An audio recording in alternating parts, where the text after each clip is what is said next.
Sim. Vocês são da ANS? Sim. Ah, tá. Na verdade, pessoal, na verdade a gente, essa foi uma demanda, até por conta do núcleo de ações prioritárias, né, Fernanda? E para trazer aqui a Fernanda para discutir essas questões do fluxo, né, de ressarcimento. Então, assim, na verdade, sejam bem-vindos, né? Eu até pedi para que entrasse em contato com a ANS, né? Eu acho que pode ser interessante para vocês, apesar de que foi uma demanda que surgiu do núcleo aqui. Mas é isso, eu queria agradecer a Fernanda, né, Fernanda? Eu vou deixar até aqui o seu certificado, tá? Eu acho que vai ser curto o período, né? Era para a gente até fazer um curso mais longo, mas até por várias questões, né? Até a disponibilidade da Fernanda, questões também que a gente, questões orçamentárias também, a gente preferiu fazer esse breve curso, né? Nem curso, é uma troca de ideias, né, Fernanda? Uma coisa mais informal, fizemos aqui, ao invés de, lá no auditório, mas para ficar uma coisa intimista, então fica à vontade, tá, Fernanda? Te agradeço mais uma vez aí. E nas próximas oportunidades aí a gente faz um curso mais extenso. Tá bom? Então é isso. Bom curso para vocês. Obrigada. Bom, bom dia a todos. Meu nome é Fernanda Araújo. Eu sou especialista em regulação da ANS. Por formação, eu sou advogada, mas eu falo que eu não sou advogada já há 12 anos. Então, é só a formação mesmo que ficou. Eu vim falar um pouco sobre o ressarcimento ao SUS, que é a área que eu sou gerente. O ressarcimento ao SUS é competência da ANS. Vamos começar aí. A ANS regulamenta os planos de saúde no Brasil. Ela tem várias vertentes, né, de fiscalização de operadora, a registro e formalidade em relação a essas empresas de planos de saúde, em relação à assistência, então o produto que a gente tem como plano de saúde, né, as regras que a gente tem em relação a esses contratos, e o ressarcimento ao SUS, que ela é competente para cobrar. A gente sempre acaba escutando falando que algum município quer cobrar o ressarcimento das operadoras, porque está atendendo muito beneficiário de plano de saúde, e a gente tem essa competência legal, que é a competência da ANS, que começou com o marco regulatório, que instituiu a ANS e a Lei de Planos de Saúde. Mas o que é esse ressarcimento ao SUS, né? Num país como o nosso, que dentre várias especialidades, né, que não é um país para principiantes, a gente tem o SUS, que é para todo mundo, né, que é universal, que faz tudo, que atende desde doenças raras a estrangeiros, né, você não precisa necessariamente, não é um sistema que você precisa ser brasileiro para ser atendido. A gente tem esse produto que é o contrato de plano de saúde. Então a gente tem uma rede toda pública e a gente tem a venda de um produto que é um produto privado, plano de saúde. Como é que a gente faz para proteger essa rede? Como é que a gente faz para proteger esse beneficiário que compra alguma coisa, que compra um produto, né? Você compra para um produto, você não está comprando saúde, você está comprando um produto e precisa ser atendido dentro de uma rede o quê? Privada. Como é que a gente faz para essas empresas de planos de saúde não se valerem do SUS? A lei pensou no Instituto do Ressarcimento, que diz que serão ressarcidos todos os procedimentos feitos por beneficiários de planos de saúde na rede pública. Isso serve para detectar problema de rede, isso serve para evitar que a operadora financie a sua atividade com a rede pública, isso serve para também defender o beneficiário, que muitas vezes nem sabe, né, que está sendo atendido, na verdade, pelo SUS. Como é que a gente faz isso lá na ANS? Bom, a gente hoje faz o cruzamento de AIH e APAC, então a gente recebe de forma consolidada todas as internações e procedimentos de alta complexidade que são faturados por esses dois instrumentos.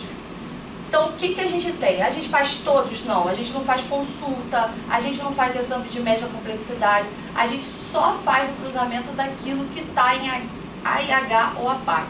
Por quê? Porque esses instrumentos de cobrança do SUS são mais consolidados. Eles têm dados que identificam paciente, eles não são pagos por pacotes. Por quê? Porque consulta, por exemplo, eu quando faturo no SUS, eu sou gestor, eu como gestor municipal faturando no SUS, eu não faturo a consulta de Fernanda, de Laires, não, eu faturo 20 consultas de ginecologia. E aí eu não consigo identificar quem é aquela pessoa, os problemas são de identificação. Então hoje a ANS faz a IH e a PAC. Elas vêm desses dois sistemas, né, que são os sistemas do DataSUS, e a gente cruza com os dados do sistema de beneficiários. Por quê? Porque desse cruzamento aqui, que envolve o cruzamento, nome da mãe, seu nome, né, a descrição fonética do seu nome, data de nascimento, CPF, CNS, que é o Cartão Nacional de Saúde, a gente consegue fazer a linkagem dos dados. Lógico que além de linkar esses dados, a gente também aplica os filtros que a gente tem internos dentro da ANS de produtos. O que eu estou querendo dizer com isso? Hoje o plano de saúde, ele pode ser segmentado. Você pode comprar um plano de saúde só ambulatorial. Isso significa dizer que você não vai ter direito a nenhuma internação. Se você tiver que ser internado, você vai ser internado pelo SUS. Então a gente tira, se for internação, você tiver um plano ambulatorial, a gente já tira você dali daquela identificação. Você pode ter um plano que tem abrangência grupo de municípios. Então isso significa dizer que se você tiver um município fora daquela abrangência, você não vai ser identificado. Por quê? Porque a operadora não teria o dever de pagar. Por quê? Porque o que você comprou foi um plano que tem uma abrangência reduzida. Carência, você pode estar num período de carência, ou seja, você acabou de fazer o plano, você tem lá os prazos legais de carência que você não pode usar o plano para aquilo. Não poderia usar o plano para uma internação, mas para um parto, por exemplo. Isso evita com quê? Evita com que a pessoa faça o plano para atender uma necessidade imediata e depois saia. Depois da aplicação de todos esses filtros, a gente chega no que a gente chama de ABI, que é o Aviso de Beneficiários Identificados. O ABI é, na verdade, a compilação de todos os atendimentos de uma determinada operadora num período de 3 meses. Então, se eu tenho uma operadora pequenininha, eu posso ter poucos atendimentos por ABI. Se é uma operadora tipo a Unimed BH, que aqui no estado é enorme, eu posso ter de 5.000 a 9.000 atendimentos por ABI. Então, o que eu estou falando? Eu estou falando que a gente vai ter um processo com vários atendimentos. Cada ABI abre um processo por operadora na ANS. Por quê? Porque foi assim que a gente estruturou desde o início, é uma forma de organização. Então, a gente pode ter vários atendimentos dentro do mesmo processo. Para vocês terem uma ideia, uma operadora grande como a Mil, por exemplo, ela pode chegar a ter 10.000 atendimentos por processo. Isso fez com que, no mundo de papel, a gente tivesse processos de mais de 1.500 volumes. Aí eu adoro quando a procuradoria fala assim, digitaliza para mim, manda cópia. 5 dias. Eu quase morro, porque assim, em 5 dias eu não consigo nem achar esse processo de 1.500 de volume. Você imagina digitalizar, não consigo mesmo. Aí eu falo, pede mais prazo, vai pedindo mais prazo, que eu acho que em 3 meses eu consigo digitalizar tudo. E olha que a gente tem contrato de reprografia para isso. Eu tenho um contrato de reprografia dentro da representação da Procuradoria da ANS. Então, assim, é um contrato à parte. Por quê? Porque a nossa gerência de dívida ativa, por exemplo, ela lida só com processos em papel. Ela tem muito poucos processos aí já eletrônicos. Bom, desde que a gente chegou no ressarcimento, né, desde a última gestão, a gente procurou primeiro ter uma conversa com o Tribunal de Contas da União, porque esse é um setor da ANS que desde 2008 passa por uma auditoria do Tribunal de Contas. Então, enquanto gestores públicos, nós estamos presos a determinações do Tribunal de Contas, tais como O Tribunal de Contas da União entende que ressarcimento ao SUS é ressarcimento ao erário. E tudo é imprescritível, vocês têm que cobrar tudo. Então, eu tenho, por exemplo, alguns procuradores ou alguns juízes que já decidiram pela prescrição de alguns dos processos. A única prescrição que a gente reconhece, porque a nossa representação da Procuradoria reconhece, é a prescrição de mais de 5 anos do lançamento da GRU para a inscrição em dívida ativa. Para a gente cobra coisas muito antigas, né? Quer dizer, a gente ainda tem processos do ABI 1 que estão sendo analisados em segunda instância, por exemplo. Por quê? Porque como esses processos eram em papel, a gente acabou fazendo, se organizando pela imprescritibilidade, entendendo que era mais fácil fazer aquilo que já estava montado. Pensa num processo de 1.500 volumes. Você conseguiu fazer primeiro, ou montar primeiro, organizar primeiro o processo do ABI 5. Você deixa o ABI 1 de lado e começa a fazer o 5. Para vocês terem uma ideia, a gente está no 76. Do 54 para frente, esse processo já é eletrônico. Mas do 54 para trás, que é o que a maioria do pessoal da cobrança vê, é processo em papel. E eles estão em processo de digitalização, saneamento e digitalização. É lógico que qualquer pedido judicial, qualquer pedido até da Procuradoria entra na frente. Então, se o procurador pedir o processo digitalizado, a gente coloca na frente. Desde 2018, esse instituto é constitucional. Então, a gente teve o julgamento plenário do STF pela constitucionalidade do ressarcimento. Então, a discussão que havia sobre a constitucionalidade ou não do instituto foi sanada aí. O que eu estou querendo dizer com isso? Era, por exemplo, posição institucional da Unimed Brasil, que atende todas as Unimedes do Brasil, o sistema Unimed, pela inconstitucionalidade do ressarcimento. Então, várias delas deixavam o processo correr e, ao final, judicializavam. Então, tem muita coisa antiga judicializada pela inconstitucionalidade. É lógico que no bojo desse processo, a operadora acaba alegando outras coisas, questões contratuais, questões que tiram ela da cobertura, mas eu tenho muita coisa pela constitucionalidade apenas. E várias delas, eu posso dizer que só 2 delas ainda não, mas várias delas, dessas Unimedes, hoje em dia, desde 2018, com a decisão do STF, passaram a pagar o ressarcimento. A gente também tem um protocolo eletrônico. Então, quando eu falo que desde o ABI 54, que é 2014, 2015, desde o ABI 54 a gente tem um processo eletrônico, é porque a gente também tem um processo eletrônico, um protocolo eletrônico. E isso permite, imagina, uma coisa de 1.500 volumes, um ABI, que é o detalhamento de todos os atendimentos. Eu tinha que mandar para a operadora por carta, e tinha que receber por carta. Eu tenho que ainda validar o recebimento pelo AR, que tem que ser devolvido. Quando a gente criou o protocolo eletrônico, isso acaba. Agora você recebe por um protocolo eletrônico e tudo está dentro do SEI. A partir de 2014 também, a gente passou a cobrar juros de atualização do procedimento desde o final do prazo de defesa. O que eu estou querendo dizer com isso?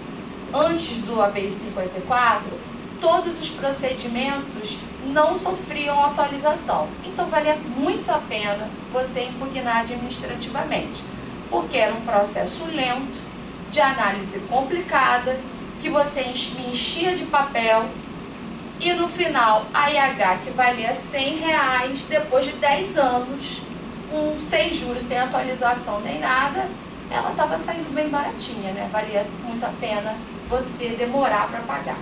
A gente, até por um parecer da nossa Procuradoria, a gente passou a contabilizar os juros, colocou isso na nossa RN, os juros de atualização. Muitas operadoras reclamam disso, eu já vi algumas que judicializam essa questão também, mas é mera atualização, a atualização do procedimento. Para quê? Para que não vale a pena você postergar.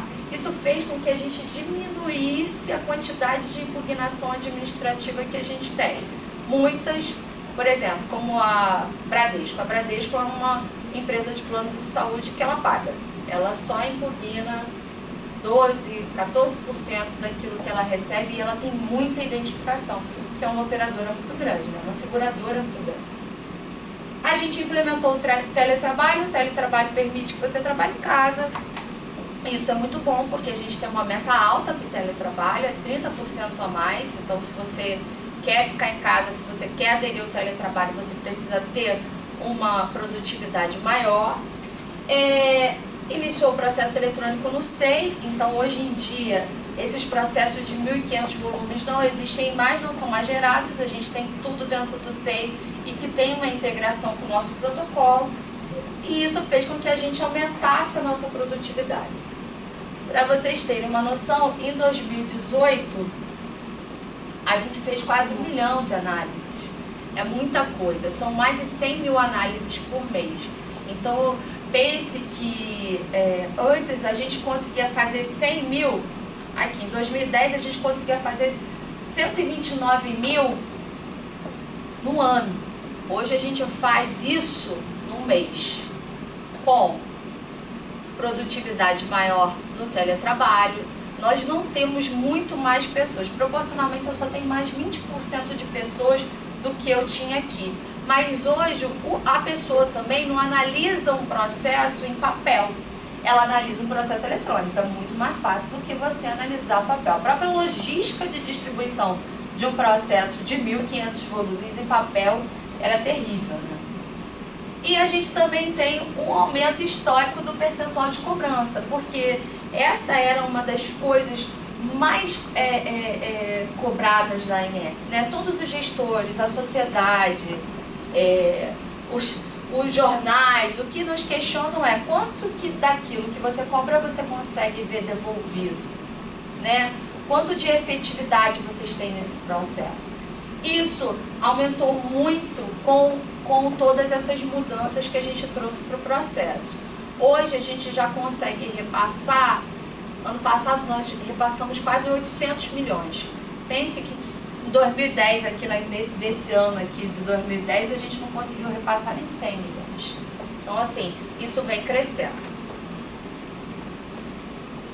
Falando agora do processo alguma pergunta? Só porque eu boto isso aqui só para não falar desinvestadamente até o final. Não ficar uma coisa cabulosa. Porque 2015 foi a descontinuidade do contrato temporário anterior e o fim da nossa terceirização. Então eu fiquei em 2015 com 12 pessoas no ressarcimento. Passando o Pires, eu acho que a gente foi ao Ministério do Planejamento à época, fomos ao TCU falar isso, ó, nós precisamos de dinheiro, nós precisamos ter gente aqui.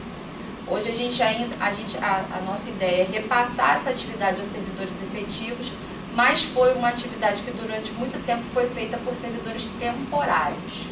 Então, assim, nós já estamos no 3º contrato temporário. O que eu acho muito ruim, né? O que a gente está tentando mudar hoje, principalmente com o teletrabalho.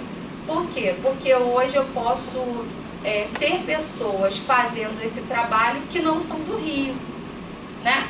Como a gente deu conta, deu cabo de tudo que era papel, o que é eletrônico você pode fazer até de Faldo, você pode fazer até de Paris se você quiser. Para mim pouco me importa, desde que você consiga falar comigo, que eu consiga falar com você e você consiga fazer sua meta, não está importando muito onde você está.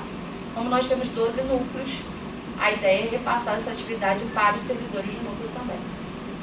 Tá, mas foi por isso. Mais alguma pergunta? Vamos seguir. Bom, esse processo administrativo antes de 2000 era um processo que era feito por as secretarias municipais.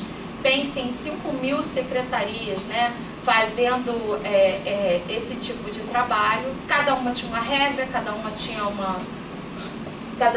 um modo de fazer e cada um era parte interessada naquela cobrança. Então, assim, a ANS não é parte interessada nessa cobrança, tendo em vista que ela não recebe nada desse ressarcimento.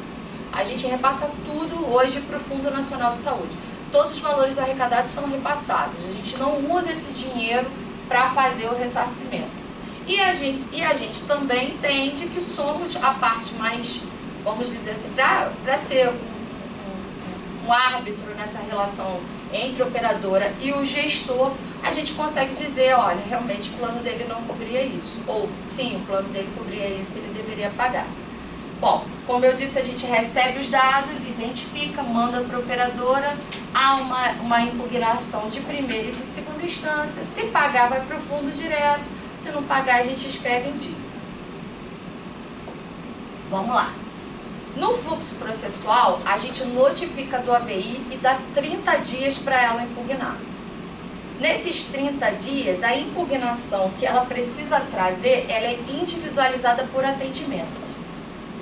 Muitas alegam, por exemplo, dificuldade de defesa. Por quê? Porque ela tem que se defender de 1 a 1. E aí, pensando nisso, hoje a gente já tem uma integração de serviço entre a ANS e as operadoras.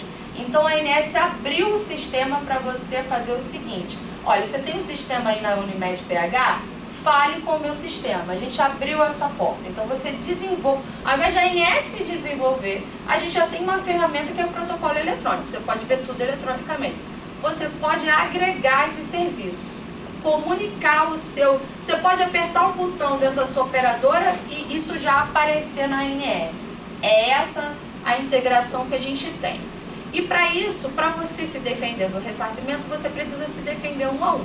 Mas pensa, por exemplo, vamos usar aqui a nossa Unimed BH, que para vocês é mais famosa. A Unimed BH, ela tem um contrato com uma PJ que tem 300 beneficiários, né? Um contrato com Carrefour, supermercado, daqui de Minas. O que ela vai fazer? Ela só vai agregar os contratos, ela já tem lá o que ela tem de contrato. Ela já vai subir, fazer o upload daquilo uma vez só e vai usar para todos os outros.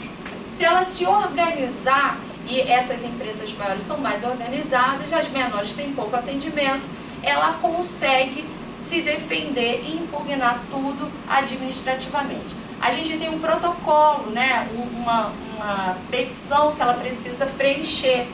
Se ela quiser mandar qualquer documento, ela pode mandar, ela pode agregar. Mas a gente pede que ela use essa petição de impugnação, porque ali a gente separou aonde ela vai colocar o quê? Que motivo ela vai alegar? Se ela vai alegar carência, se ela vai alegar abrangência. Mas todos esses são campos abertos. Então, a gente entende que ela consegue se defender muito bem. Aqui quando há notificação de um ABI, e os ABIs têm calendário de notificação até 2020, algumas empresas já entram com uma ação anulatória. Por quê? Porque elas querem evitar a cobrança de juros. Então, elas já, no recebimento de tudo que não foi não impugnado, elas já pegam aquela GRU, depositam, entram com uma ação anulatória. Já para aqui. No prazo de 30 dias, que ainda não está correndo juros. Então, tudo que foi não impugnado, né, que é como a gente chama defesa em primeira instância, elas já entram com anulatória aqui. Algumas... Pode repetir para mim? Que é isso? Cobrança de não impugnados é que não tem defesa em segunda instância? Em primeira instância. A gente notifica da cobrança do ABI, né? Notifiquei. Ela pode se defender em primeira instância. Ela não apresenta defesa, espera a cobrança daquilo que não foi impugnado, a gente já cobra desde o início. A gente já gera uma GRU aqui. E aí ela pega aquela GRU e já entra com uma anulatória. Entendeu? Ela não espera essa GRU ser escrita em dívida ativa, entendeu? Essa GRU seguir o curso da cobrança. Ela fez defesa em primeira instância? Ela não faz. Ela não faz. Ela abre mão da discussão administrativa e já vai direto discutir no âmbito judiciário. Porque se ela for discutir administrativamente, em tese, se ela perder administrativamente, ela está pagando juros de multa e ela quer evitar isso. Ela vai direto para o judiciário e deposita, porque aí suspende, né? Está garantido, suspende a exigibilidade do crime. Isso. A Unimed BH faz assim. Faz assim. Todas são Toda a cobrança dela? Não, ela ela faz faz só de individual um de cada? pedacinho, 10%. Só que ela faz não no âmbito administrativo, ela transferiu para o judiciário. São quantos milhões, Fernanda? 145. 145 milhões, sem juros, sem nada. Aí o que acontece? Por que eu coloquei esses marcos aqui? Porque o processo de ressarcimento, e agora ele sendo eletrônico, ele permite que existam várias cobranças dentro do mesmo processo.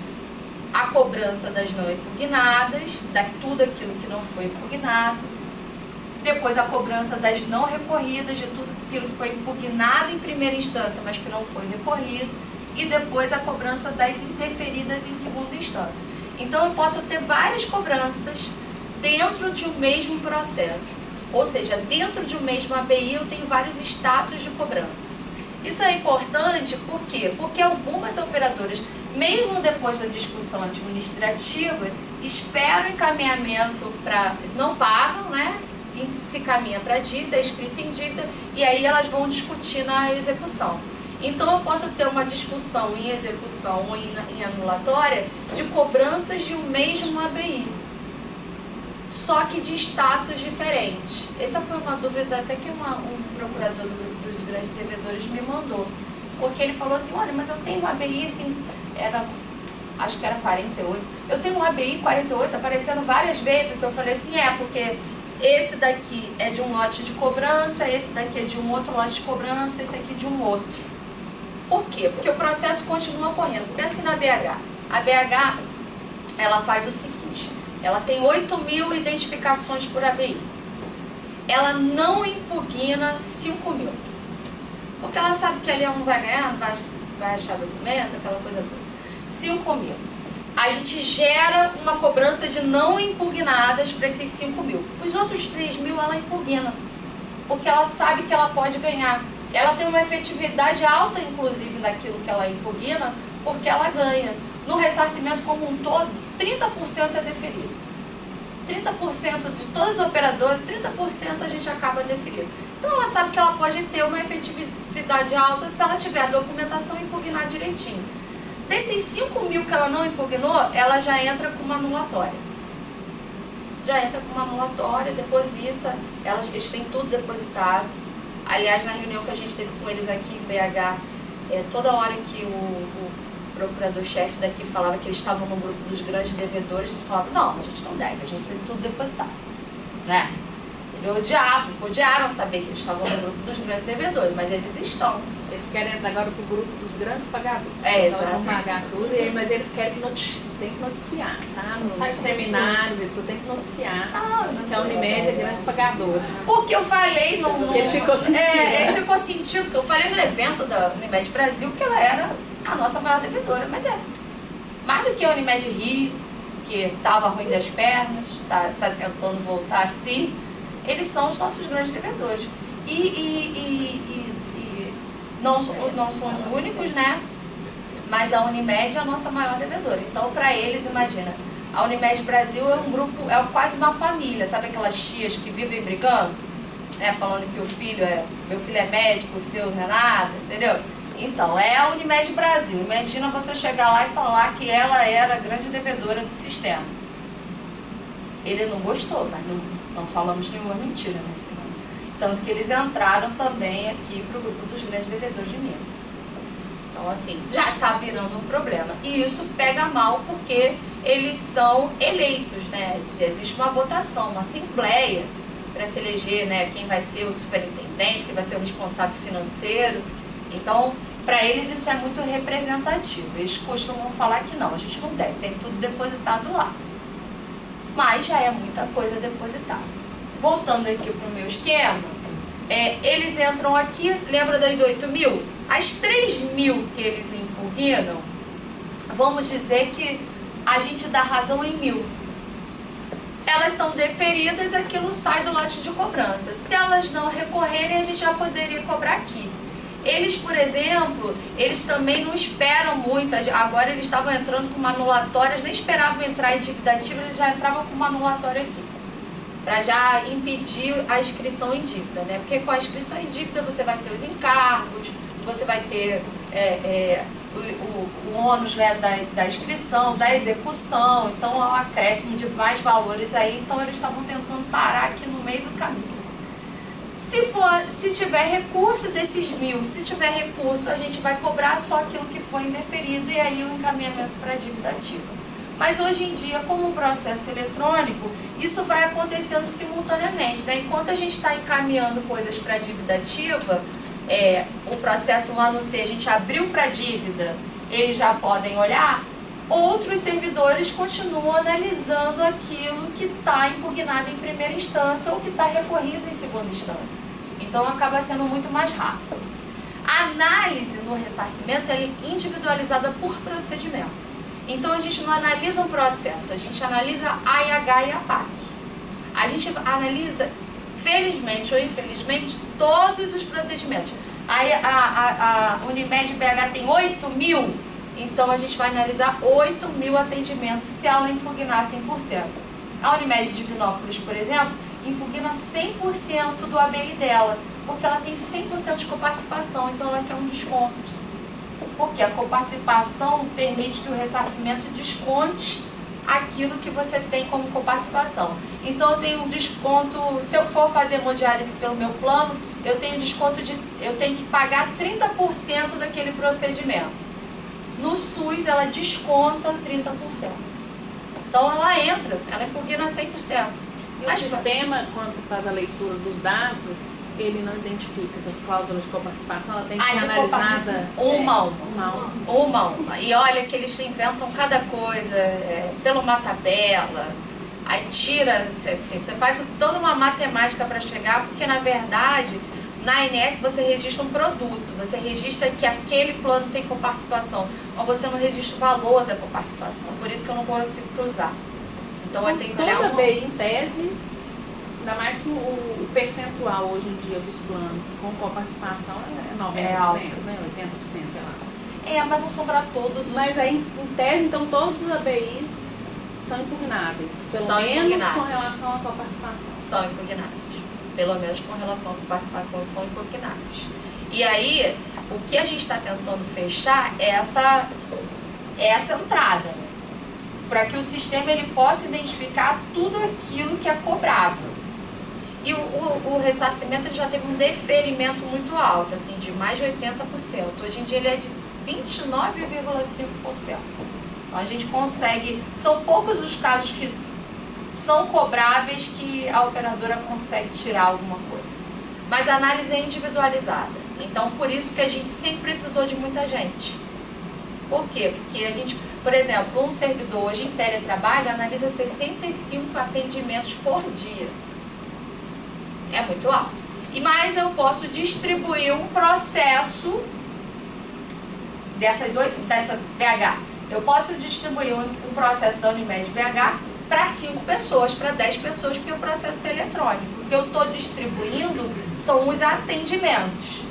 A operadora pode alegar um ou mais motivos de impugnação no mesmo procedimento. Então a defesa é livre, é ampla, ela pode alegar o que ela quiser. Então, o que a gente tenta fazer nas nossas palestras, que a gente faz com a operadora, cursos, é falar assim, não fique impugnando por Deus, pela justiça, pela família, né? Impugna a carência, impugna a abrangência, que é o que a gente vai olhar aqui. Caso a operadora alegue um ou mais motivos que permitam deferimento, a gente nem analisa os demais, a gente deferiu, um motivo é suficiente para deferir, aquele procedimento realmente não estava no rol naquela época, a gente defere, a gente não olha nenhuma outra. Contudo, se for caso de deferimento, todos os motivos são analisados e a gente tenta dizer, já na primeira instância, por que a gente não está aceitando aquele documento lá da Unimed BH. No nosso processo, parecer é o nome que a gente deu para essa análise que o servidor faz do procedimento. A nota técnica consolida todos os pareceres, até porque eu tenho servidores diferentes fazendo o mesmo processo, ela vai consolidar todos os pareceres numa nota só. E a decisão do diretor é a decisão da primeira instância, que vai olhar os pareceres consolidados e vai emitir a decisão. Se for para a segunda instância, a gente vai ter o voto relator e a decisão da diretoria colegiada, porque nós precisamos passar isso na diretoria colegiada. Essas peças são as mais importantes do nosso processo. Por isso que, às vezes, quando vocês pedem um processo muito grande para mim, eu falo assim, eu falo pro pessoal da nossa representação lá na Procuradoria assim, vê com o procurador, se a gente mandar a nota técnica, eu não vou conseguir mandar tudo, mas se a gente conseguir mandar a nota técnica e os pareceres, o juízo de reconsideração, né, os ofícios, que são os documentos principais que a gente consegue mais rápido, já não adianta. Por quê? Porque nessa nota técnica, por exemplo, tem todas as análises que a gente fez nos atendimentos. E ela é separada pelos números dos atendimentos. Então, na verdade, ela acaba sendo uma consolidação do processo inteiro. O que enche o nosso processo administrativo? Os documentos encaminhados pelas operadoras. Isso é. Se a gente tem esses documentos aqui principais, a gente já consegue entender o que aconteceu nesse processo. Porque no ofício ABI vai ter detalhamento de todos os procedimentos cobrados. No parecer e nota técnica, a consolidação da análise técnica da ANS e o que foi decidido, o que foi deferido, o que foi indeferido e por quê. Então a gente coloca lá a motivação. E depois no voto relator e no juízo de consideração, que traz também, depois a gente vai ter a decisão da diretoria colegiada, a gente também já diz o que está acontecendo no processo. Então assim, e no final, a nota técnica de regularidade formal, a gente consolida todas as informações de quando isso foi notificado, quando o AR foi recebido, a identificação do AR, a gente faz uma nota técnica de regularidade formal antes de encaminhar para a Procuradoria. Por quê? Porque os nossos processos antigos, eles são de logística difícil de transporte. Então, se eles já estão lá na ANS, a gente já dá uma resumida para o procurador daquilo que tem de regularidade formal. Se não tiver regularidade formal, a gente já nem manda. Então, a gente combinou com a nossa procuradoria o que eles olham no processo administrativo, qual é o checklist que eles fazem, e a gente faz um pré-checklist para já mandar para eles o negócio mais redondo. Por quê?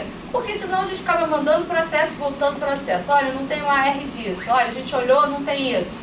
Então a gente evita. Eles só pedem um processo físico pra gente quando eles veem assim, não, esse aí a gente vai ter que olhar, porque realmente os dados que vocês colocaram aqui, a gente vai ter que justificar no mínimo, porque é um transcurso muito grande de tempo entre um documento e outro, pode ser alegado prescrição, então a gente vai ter que verificar. Bom, a dica é que esses são os documentos mais importantes do nosso processo e que se você olhar ali, você vai ter pelo menos um norte. Hoje, a gente faz uma análise preliminar de tudo que é motivo de análise padrão, que a gente chama. Não se prendam os nomes, né? A gente sabe que tudo é mérito, mas tudo que é alegação de atendimento fora da área credenciada, procedimento sem autorização da operadora, quer dizer, a Ana foi lá fazer o procedimento, mas não me perguntou nada, devia ter me perguntado. Isso é coisa que a gente não olha. Inconstitucionalidade, prescrição, isso tudo a gente entende que não, já está consolidado a gente já tem posição institucional, a gente responde com uma resposta padrão. Não que a gente deixe de responder, a gente responde com uma resposta padrão. Mas isso aqui é uma análise preliminar.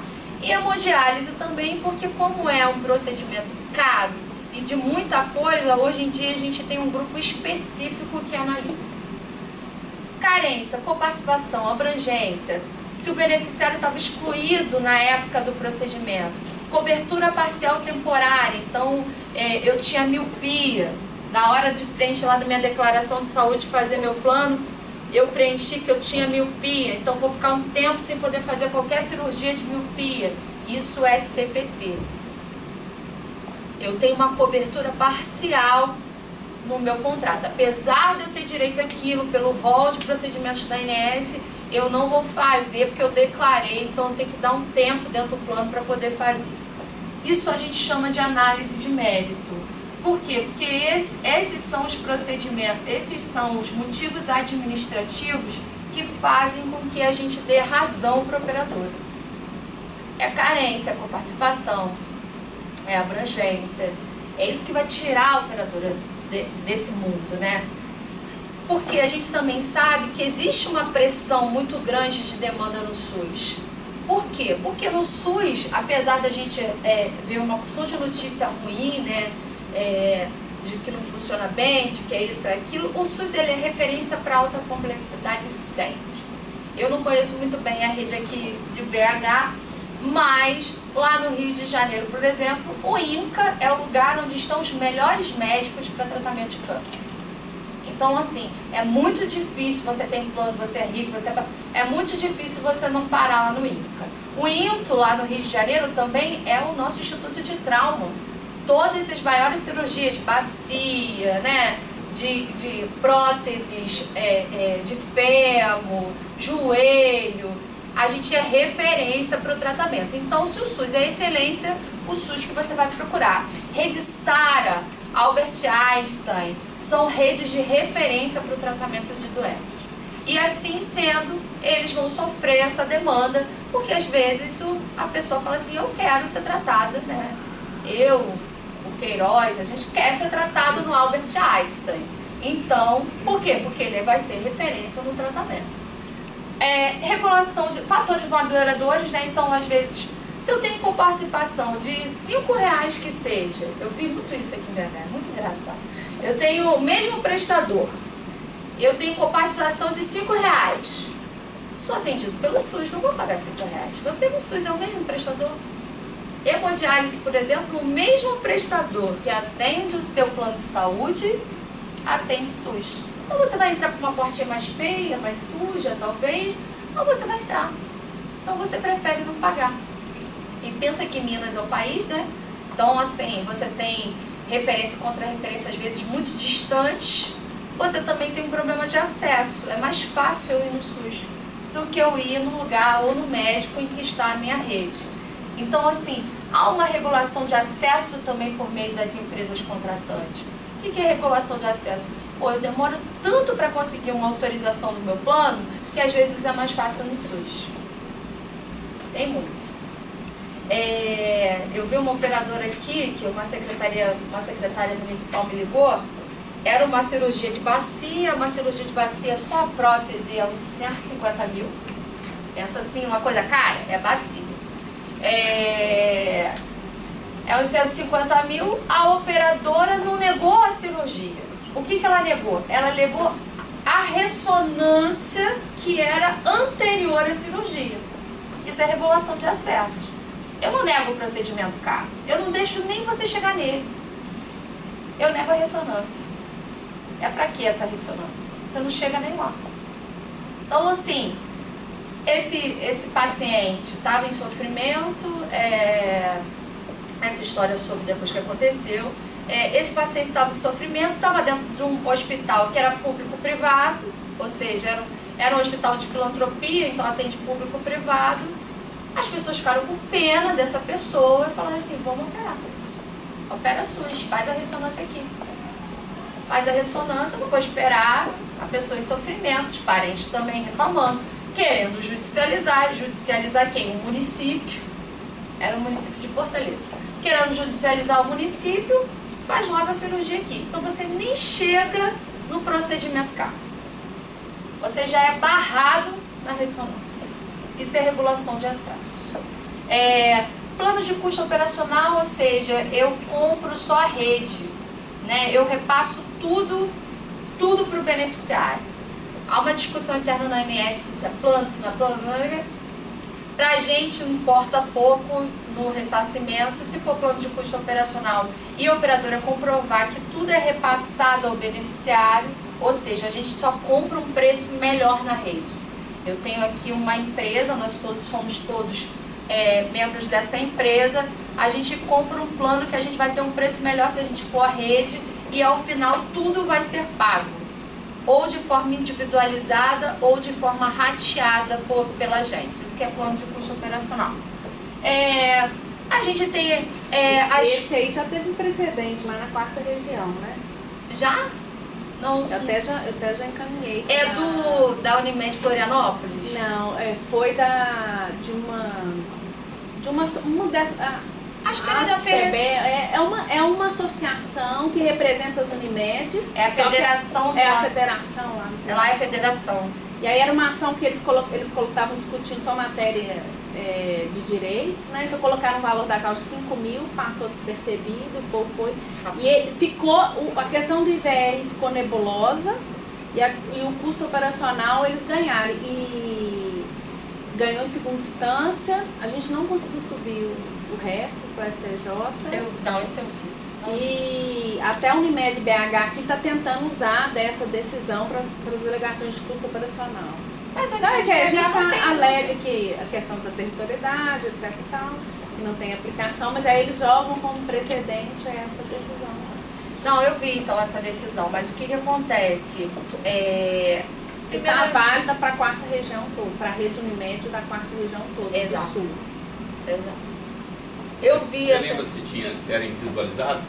O repasse era integral individualizado? Porque faz diferença. Se a gente não, rateia... Eu não acompanhei essa ação, não. Eu só vi eles alegando. Eu acho que não. E a gente acho fez que até... Colocou no radar essa associação, a gente colocou ela no radar porque ela joga valor de causa baixo e às vezes passa despercebida. Aí já mapeou todas as ações dessas associações, federações. Ai, que bom, porque isso daí é uma coisa que a gente perde muito o controle. E assim, a gente tem... E custo operacional que a gente... Via, mas a Unimed perde não um tem pouco, muito, não. ela não tem muito não. Mas aqui, assim, é um dos... Essas toques pequenininhas que a gente tem. perde um pouco. As pequenininhas daqui tem bastante. Mas assim, algumas a gente já tem que ter conversado para elas alterarem o contrato. Porque assim, é um custo operacional. Lembra que existia plano de saúde antes de existir a INS. Então assim, os contratos antigos, eles foram mantidos. A adaptação, ela só é possível se o beneficiário concorda. Se ele não concorda, então a gente tinha plano que era custo operacional para determinados procedimentos, para outros era por participação, para outros não, para outros era como se fosse plano de saúde mesmo, exclui prótese, órtese. Então a gente tem essas coisas ainda. Por quê? Porque o beneficiário não aceitou adaptar, a operadora é obrigada a oferecer, mas o beneficiário não é obrigado a aceitar, então a gente ainda tem muita coisa assim. Principalmente, eu tenho um daqui acho que é da Uberlândia, o sindicato, meu Deus do céu, um contrato todo que tem isso, ele é todo partido, uma parte é custo operacional, uma parte é por participação, uma coisa de louco. Eu acho que a pessoa nem sabe quando entra naquilo o que ela está comprando. Então, ela vai saber na hora que ela tiver que pagar uma parte lá do procedimento. Nesses casos de custo operacional não pode, a INS não pode cobrar? Não, quando é o repasse, quando a operadora consegue comprovar que o repasse é individualizado, ou seja, a Laires fez o procedimento e a gente repassou os custos para ela e ela pagou, eu não posso cobrar dela no ressarcimento. É isso que eu estou falando. Você entendeu o que eu falei? Você está fazendo uma cara que não entendeu. Está muito rápido para eu entender. Então vamos de novo. Eu falo rápido. Eu tenho a Lares fazendo um procedimento dentro de um contrato de custo operacional. Ela tem um plano de custo operacional porque esse plano, geralmente, ele baixa um pouco o preço da rede. Geralmente. Então, se na rede normal eu pagaria 5 mil, eu pago 3, eu pago 2. Ele faz a rede ficar mais barata. É como se a gente aqui na sala estivesse comprando rede. A gente pega o poder de negociação da operadora, a operadora não tem o poder de pagar preços menores aos prestadores, ela vende esse poder para o beneficiário. Ou seja, em vez de você ir lá no laboratório e pagar o preço de face lá do laboratório, eu cobro R$100 por um hemodiálise. Eu vou pagar os 50 que a Unimed pagaria para esse prestador. Ah, mas o cidadão ele paga 50 para quem? Então? Para a operadora diretamente. Né? Ele vai pagar para a operadora e a operadora vai pagar o custo para pagar o prestador. Entendeu?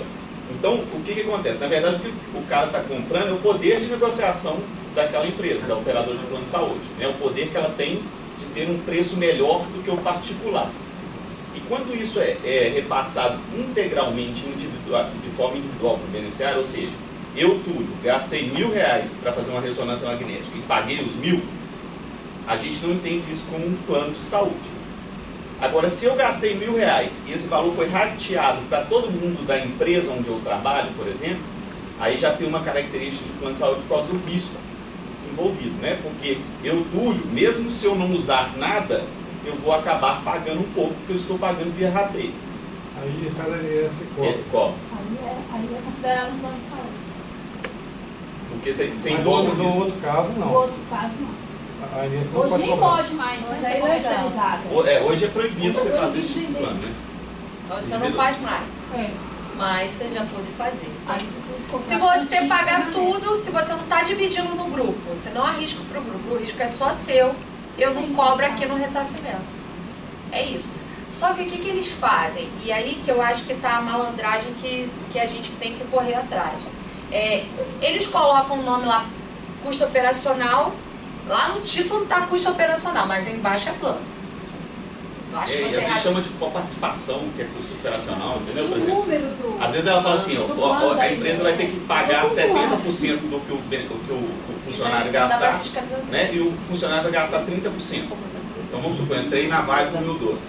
Gastei R$1.000, a Vale vai pagar R$700 e eu vou pagar 300. Ela chama esse meus 300 com a participação, depois vem pedir a INS com a participação, mas não faz sentido. Na verdade, continua sendo um custo operacional, né?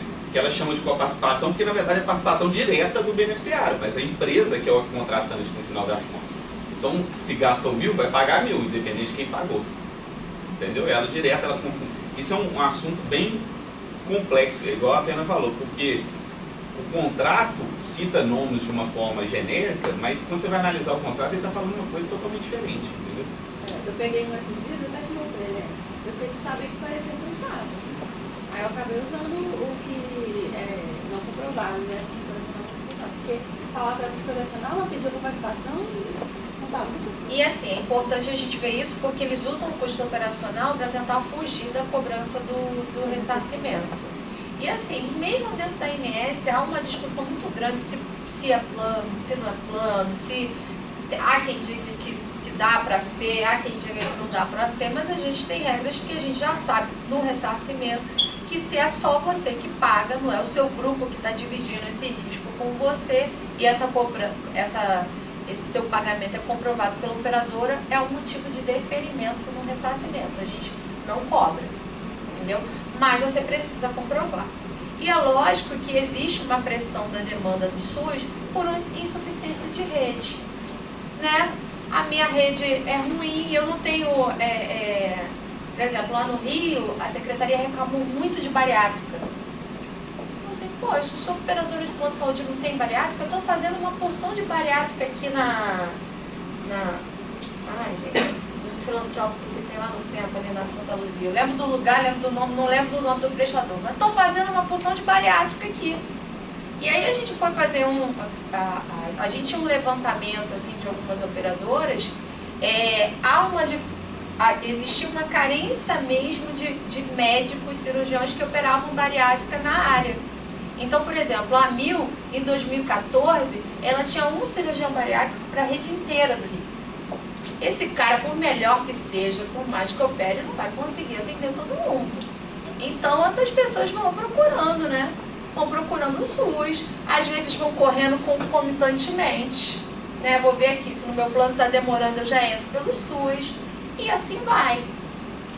Não tenho, ou tem a expectativa, a gente tem esse problema, a gente quer conversar hoje com a Secretaria Municipal de BH, por exemplo, aqui, eu já consegui entrar na fila da hemodiálise do município de BH. E eu tenho o meu plano, mas eu posso perder meu plano, eu posso ficar desempregado, eu posso não dar conta de pagar, eu já estou doente, eu não já consegui no SUS eu vou ficar. E aí eu não saio, porque eu também no SUS eu entro mais fácil na fila de transplante, né? Se eu tiver que fazer transplante de rim, então eu não vou sair, mesmo que a BH me ofereça a melhor clínica, vai me pegar em casa, eu não vou sair, transplante é só SUS, operadora faz transplante, faz transplante de 3 procedimentos só. E até mas assim, pensa no transplante de coração. Coração é só SUS. Eu consegui lá a fila do SUS, eu fico já. E aí, se eu tenho um plano de saúde, olha como é que é injusto, né? Se eu tenho um plano de saúde, eu faço todos os meus exames, acompanhamento, eu faço tudo pela rede privada, mas o transplante, que é o mais caro, quem vai fazer? SUS. E acaba ficando na fila, né? E você plano foi? É, porque já está com os exames todos prontos. Você está com os exames todos prontos, você assina pela fila. Então, assim, não é, eu trago esses assuntos, são mais para ilustrar, mas não é um tema de fácil resolução, né? Tem várias implicações aí que a gente busca, mas que a gente não consegue, às vezes, nem entender o porquê da sobrecarga do sistema público em algumas coisas. Mas existe sim uma pressão da demanda pelo uso do SUS. E aí, o que a gente tenta hoje, enquanto agência reguladora, é entender essa pressão da demanda para entender se aquilo é mesmo vontade do beneficiário ou se é insuficiência de rede. Ou se é uma regulação de acesso do cara que não consegue nem fazer o exame. Então nunca vai chegar na cirurgia, porque para a cirurgia, no mínimo, você vai ter que fazer algum exame. Seu pré-operatório, né, seu risco cirúrgico, você vai ter que ir lá, você vai ter que chegar lá. Eu nem deixo você chegar lá. Passados esses temas mais acalorados do nosso processo, alguma dúvida? Porque aí a gente vai falar o que a gente está pensando e por que a gente está agora, inclusive conversando com a Fernanda, que é do grupo dos grandes devedores daqui. A gente está tentando conversar com os procuradores que têm operadoras nesse grupo dos grandes devedores, tentando fazer reuniões já com a ajuda da AGU, já nas procuradorias regionais. Para quê? Para tentar agora alcançar tudo aquilo que está judicializado. Por quê? Porque além de uma integração com a fiscalização, com a diretoria de produtos para ver essas insuficiências de rede, além das publicações que a gente faz para divulgar da transparência a esse uso do SUS, essa utilização do SUS, nós estamos pensando numa integração com a PROGE, que diz respeito assim, de uma aproximação, de treinamento, da gente dizer o que a gente faz, por que a gente faz daquele jeito, por que às vezes vocês veem processos que demoram tanto, assim, da notificação lá que eu falei, da notificação do ABI até a nota técnica, se você for olhar o processo mesmo, você fala assim, começou em 2005, acabou em 2015, por quê? Por que estava parado esse tempo todo, né? É para dizer isso, de como é que é o nosso processo, que o nosso processo, na verdade, o que a gente analisa os atendimentos. Então, os atendimentos estavam sendo analisados nesse período, que a gente tinha um processo papel, que a gente tem mesmo essa dificuldade, expor para vocês essa dificuldade, levantar as ações judiciais, né, que a gente tem, porque a nossa procuradoria, a gente tem até uma gerência de contencioso, mas assim, muita coisa está perdida, muita coisa eles também não conseguem dar conta de acompanhar, porque não é só ressarcimento, é multa, é taxa, são as ações prioritárias da ANS, né, que a gente responde. Então, assim, fazer um levantamento de todas as ações que a gente tem, inclusive a Procuradoria está nos ajudando até com o SAPES, né, com os relatórios do SAPES e os relatórios que a gente tem dos sistemas de lá. Ver o que a gente tem de decisão divergente. O que é PROGE? PROGE é a Procuradoria, pra gente é a Procuradoria. É a Procuradoria que a gente chama a nossa Procuradoria de PROGE.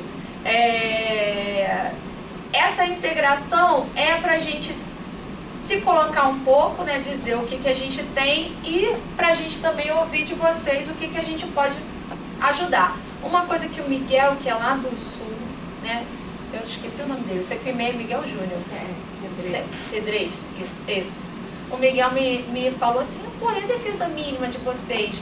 Você pode atualizar? A gente atualizou. Eu ia até mandar para vocês, porque eu não sei quem é o coordenador do grupo, mas assim, eu mandei já para o Miguel. Atualiza a defesa mínima de vocês, tem algumas questões que estão aparecendo e não estão na defesa mínima. Manda para a Procuradoria também para a gente incluir os julgados que eu achei bem legais, que eu tenho aqui, para as pessoas também poderem usar. Então, assim, isso são coisas que a gente está tentando fazer. Levantar quem são as maiores devedoras também, né, para ver, assim, se a gente pode atuar como vocês, atuar naquelas que são mais impactantes para a gente. A BH é uma. A gente já tivemos duas reuniões, né? Uma com a BH, que foi muito boa, assim, apesar de mineiro é bem teimoso, né? Eles são bem teimosos. mas está caminhando, né, Fernanda? Graças a Deus. A gente já teve reunião com a Apvida, que é uma operadora grande do Nordeste, que também dá muito problema e tem muito débito além de débito de ressarcimento, tem débito com a União inteira. Então, a gente entrou com dado, né, subsídios para essa conversa da AGU com essa operadora, principalmente porque foi um momento muito bom, porque eles perderam, eles garantiram todos os depósitos deles num hospital. E aí subiram até o STJ, isso, e perderam. Então, a procuradora que é responsável pelo grupo dos grandes devedores de lá, ela me procurou e falou assim, olha, esse é o momento da gente falar, porque na verdade eles vão ter que colocar dinheiro, eles perderam. Eles vão ter que colocar, o hospital valia 90 milhões. Eles vão ter que acrescentar 90 milhões aqui. Para acrescentar 90 milhões, por que não paga, não parcela? Será que não dá para a gente negociar isso? E aí foi uma conversa bem emblemática, porque inaugurou essa integração que a gente está querendo fazer. E também trazer mais subsídios, né? Porque eu imagino que a AGU lide com todos os devedores, né? Não lida só com uma empresa de plano de saúde. É muita coisa. Então, assim, se eu puder, de fato, substanciar o seu trabalho, você sendo meu advogado, eu puder substanciar o seu trabalho, melhor. Então, se a gente puder responder mais rápido, se a gente puder dar mais base, a gente tem muitos pareceres da nossa PROJ, da nossa Procuradoria. Então, assim, às vezes é uma coisa que você não precisa reinventar a roda, é só copiar e colar, olha, já tenho defesa para isso, isso é muito melhor. Eu acho que às vezes até alimentar essa questão da defesa mínima com esses assuntos, detalhes, esses assuntos que vocês têm uns pareceres muito bons, que de fato, como você colocou, a gente, em regra, mexe com diversas autarquias, assuntos múltiplos.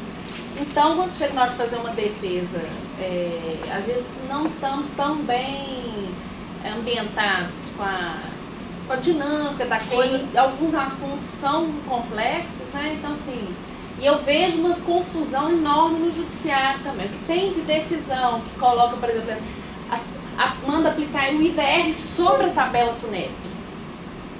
Entendeu? Não entendem que foram coisas que sucedeu, né? Um substituiu o outro.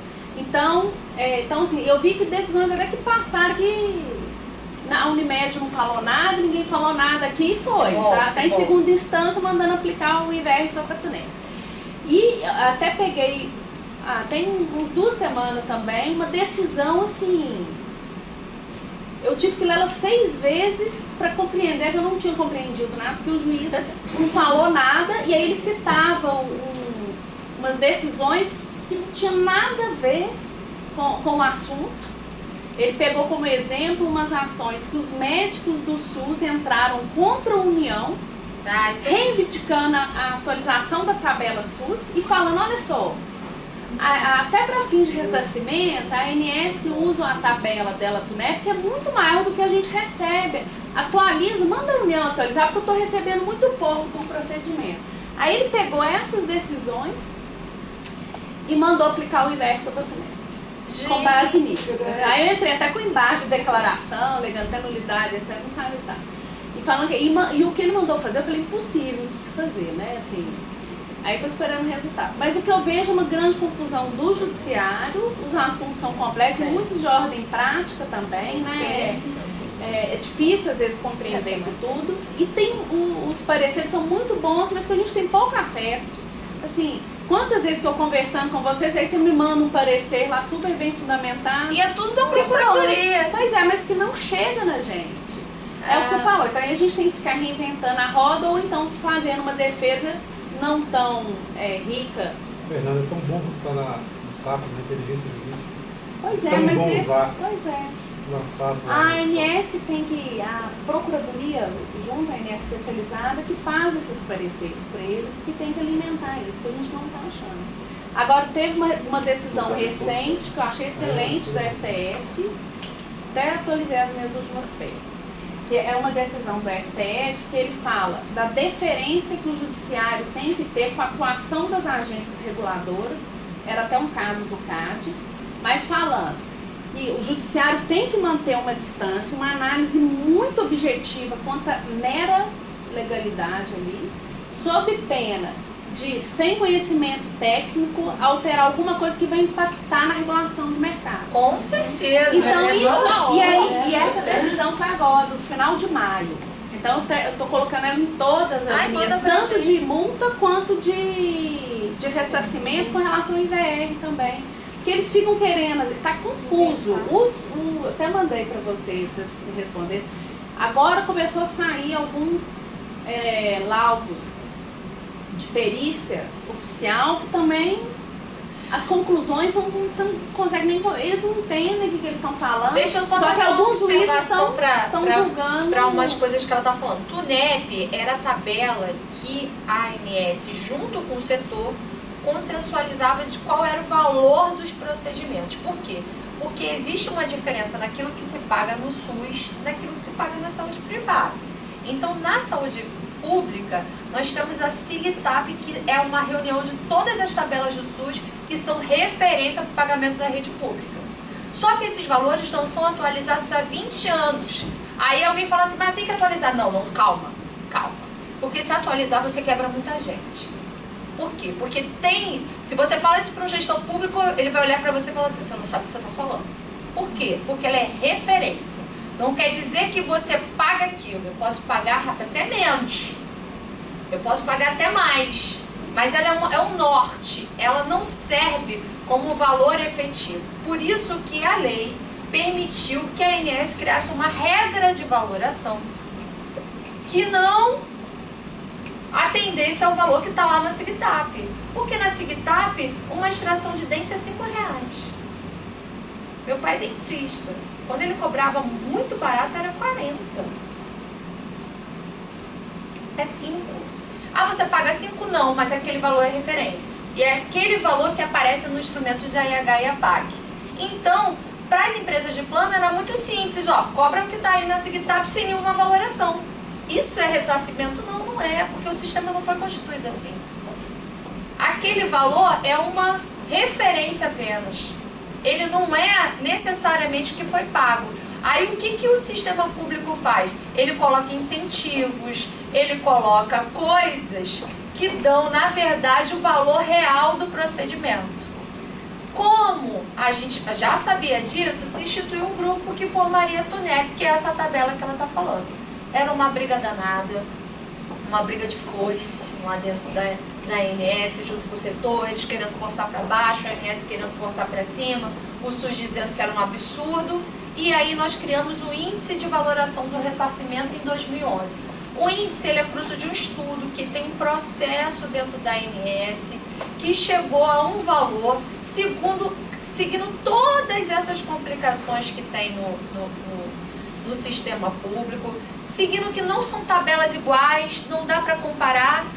Para o SUS não importa muito o que você gastou no parto, é parto cesáreo.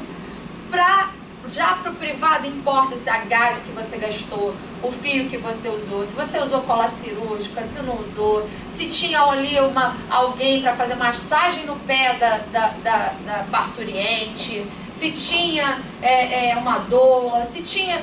Importa tudo. É fee for service. Todos os serviços importam. Eu cobro por todos eles. No SUS não. No SUS é um pacote. Então não dá para comparar o que você tem no SUS com o que você tem no privado. Porque o privado vai querer olhar tudo que você gastou aqui. Mas isso que você fala, deve ser muito claro para você que é da área. Sim. A gente ir para o judiciário não é tão claro. Até porque essa questão do IVR, a gente sabe que foi feita uma análise essencial, mas é nebuloso. Quando o juiz manda falar, me explique as tabelas que foram usadas para chegar nesse valor de 1,5. Aí a gente manda aquela defesa toda, que manda aquelas fórmulas aqui, mas que a gente mesmo acha nebuloso. E aí a gente acha também. A gente acha também. Nebuloso, porque esse valor é o... Na verdade, não é só achar, não é nebuloso. Tá vendo a relação? Na verdade, a forma de pagamento do SUS é embaixo nebulosa. das outras operadoras lá no NAR? Não, é menos. Mas as outras estão também entrando, discutindo. Não, sim, a Promed tem. Mas basicamente... Tem lá? Vocês estão tendo ação ordinária ou em barcos da ANS? Tem. Quais são Eu os acho operadores? complicadíssimo, eu não sei ainda. Também não sei fazer defesa. Sabe por que que essa Acha- questão de acha- IVER é o mas- seguinte, Deus abençoar, semana que vem resolve tudo com Unimed. Mas tem que tomar muito cuidado com essa questão do IVER, porque eu estou sentindo assim, começou porque antigamente não estava conseguindo fazer as perícias, que aquelas Isso é pra quê, Fernando? perícia contábil para mostrar que o IVR é mais do que supostamente a lei coloca de parâmetro, que é o valor da tabela SUS com o máximo cobrado da média das outras operadoras e tal. E aí tem alguns, eu até tenho isso, depois eu mando para vocês, tem alguns peritos que quando recebe o processo, faz a análise, devolve para o juiz e fala, não consigo fazer, isso é uma questão multidisciplinar, e é mesmo, devolve. Só que tem uns, porque é muito bons os valores que eles recebem, uns recebem 80, 90, 30 mil para fazer uma perícia contábil, que se aventuram nisso e fazem uma tabela lá sem pé nem cabeça com dados unilateralmente. Não, você viu? Dados unilaterais mandados pela Unimed, e a Unimed paga diferente também, né? Ela paga no hospital esse valor, dentro da rede dela é outra. Só que eu já estou vendo assim, a possibilidade de, como o juiz não está entendendo direito o que está acontecendo, ele vai pegar aquele laudo pericial, que é o que ele tem de mais robusto, São isento ali. do juízo, né? Aqui ó, não, ele falou que tá pagando mais. Refazer essa decisão aí que você falou. Adriana, E mas aí, essa é a receita. calado, aceitar o que a agência falou. Porque, na verdade é o seguinte, isso tudo é culpa de, no fim das contas, de médicos. Se você pegar esse complexo médico, como paga, como recebe, aí você vai uma operadora, ninguém paga quer por dizer. pacote, uma parte, outra parte ela cobra Você não consegue. Você por sabe que eu vou, serviço, é uma porque como eu loucura, vou não tem fazer jeito de você esse estabelecer. negócio com a Unimed lá na justiça, de repente, porque esse juiz que vai avocar tudo, ele até tem uma compreensão bem clara dos institutos e tudo. Mas de repente a gente vê com o judiciário, para a ANS ir lá fazer que tem uns eventos no judiciário, fazer uma semana de saúde no judiciário, alguma coisa assim, para poder ir explicar para os juízes o que é isso, o que é aquilo, porque você manda aplicar o IVER só para Tunep, porque realmente ele Não, a entendeu gente nada, fez. né? Teve até um evento agora na semana passada, Foi. na OAB aqui de Minas. Foi até aquele. A gente tá pensando, né? E aí, não só aqui em Minas, em outros lugares, de alguns fóruns para a gente realizar isso. Mas sempre envolve questão de custo, dessa coisa toda. Assim, a gente organizar o evento, eu acho que é cada vez mais complicado. Mas, pô, se a representação quiser, a gente vai. E fora que aqui em Minas, a gente ainda tem, todas essas pessoas aqui dessa fileira são, contando com a mim também, são servidores da INES. Podem estar lá. Nesse evento da OAB, a gente teve um stand, tirou dúvida, entendeu? A ideia era mesmo se explicar. Porque o próprio ressarcimento em si é um instituto desconhecido. Né? Não é uma coisa assim, você entende multar, taxa. Mas assim, ressarcir o SUS é uma coisa que eu, por exemplo, eu só soube que existia depois que eu entrei na ANS. Entendeu? Então, assim, há um desconhecimento assim, do próprio... E há um desconhecimento da complexidade do sistema público. É isso. Eu, desavisadamente, no dia que eu falei assim, gente, mas por que não atualiza a Sigtap? Nossa! Eu tava só com... Nossa, foi a mais burra. Sabe quando você é o mais burro do lugar? Você não sabe o que você tá falando. Você quebra todo mundo, você quebra o município. Eu peço para sair, eu entrego o meu carro agora, se você atualizar essa tabela. Tem sentido, né? O SUS, por exemplo, vai fazer hemodiálise, em vez de te pagar bem pela hemodiálise, ele te financia o maquinário, entendeu? Então ele faz... É impossível você chegar no valor real. Até a própria operadora, se você sentar isso com eu ela... entendi recentemente, que há pouco tempo eu não entendia isso. Até a operadora ela não é sabe o valor financiada real só pelo das tem coisas, várias às vezes, formas, entendeu? né? Então ela não sabe, às vezes ela não paga por ressonância, ela paga por esse hospital, ela paga por imagem, sei lá, né? Ela faz um pacote com um hospital específico, o outro hospital ela paga por procedimento, porque isso é negociação, é uma loucura. Elias, a OAB podia fazer o contato na justiça, né, A gente está federal. com um projeto em novembro, no Fórum de Saúde Pública que a gente pretende realizar. Um dos painéis justamente vai ser o SUS. E a nossa proposta é justamente isso, tratar de temas específicos, juntamente com a magistratura, através do Renato Crédito, para poder, no caso, focar essas dúvidas no caso da atuação da prestação judicial. O que acontece? A OAB, como é forte, às vezes porque eu acho que para ter mais alcance no objetivo que a gente quer, que é informar o judiciário o que é realmente o Instituto, um evento dentro da Justiça Federal. Fernanda, porque quando o evento é fora, eu tenho preocupação, às vezes já é uma certa... Isso, eu tenho preocupação com o evento dentro do judiciário. Você faz um evento. Aí o juiz que você queria que fosse, ele não vai. É aqui. Convida ele, eu vou lá. Mas se você fizer na OAB, menos chance ainda. Não, na OAB não vai. Eu penso em ser... Ele não vai, Não vai. Se você quer entrar, ele não vai. Eu acho que ele não... É que tem que ponderar. Mas Tem que ponderar se dá resultado mesmo. Eu não sei. Eu só estou chamando, abrindo a discussão, sabe? Não sei se... Mas eu achei Mas de toda forma... Que tinha uma época na Justiça que tinha também, porque a gente ia no painel, eu ia direto todo mês. Eles faziam os treinos, que as pessoas não tinha direito, bem isso. Não, toda ligada. Está indo provocado, talvez ele tenha interesse. Ricardo Machado Rabelo? Ele vai. Ele pode gostar da ideia e internamente para as ações inversas, para todas as áreas, não tem socialização, não. Cai para qualquer Possíveis e todas as execuções fiscais, para os embargos. Nossa. Então é um... Não podia para caramba. Se for, Ou então eles pedem especialização, é outro caminho. De uma vaga de especialização. Aí sim. Aí você tem mais chance. Olha só, de toda forma, nós estamos abertos a qualquer convite, porque o que a gente vê mesmo é desinformação. Eu conversei muito com o Miguel, porque lá no Sul eu tinha a mesma juíza dando prescrição de 3 anos, de 5 anos, não prescreveu. Ela escreveu assim, tinha 3 sentenças diferentes. Agora, essa questão de prescrição... Era um estagiário diferente. Mas essa questão de prescrição, depois eu até vou trocar uma ideia lá com a Débora, com o Daniel, porque essa tese de imprescritibilidade aí... Não, eu também foi, não, né? olha só, eu só posso falar pra vocês, assim, essa é a minha posição institucional. Enquanto ela não mudar, é a nossa posição. Mas assim, eu acho muito frágil. Enquanto advogada, eu acho muito essa frágil. Questão, né, o STF já bateu martelo sobre e a gente o tem simples fato de ser... A gente tem vários processos sobrestados. Ressarcimento. A inscrição está sobrestada por causa até dos 5 anos.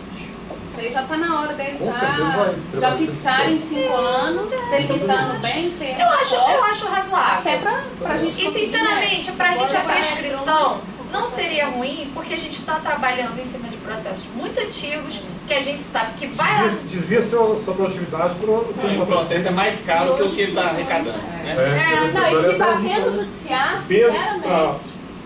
Situação pública de modo geral é muito não, mas eu só... 500 volumes você manter ele armazenado é caríssimo. É caríssimo. Pra mim, declarar que prescreveu, estava ótimo, sinceramente estava ótimo, mas não é essa a nossa posição institucional. Isso teria que ser reformulado dentro da agência, por isso que eu acho que tem que ter esse cuidado.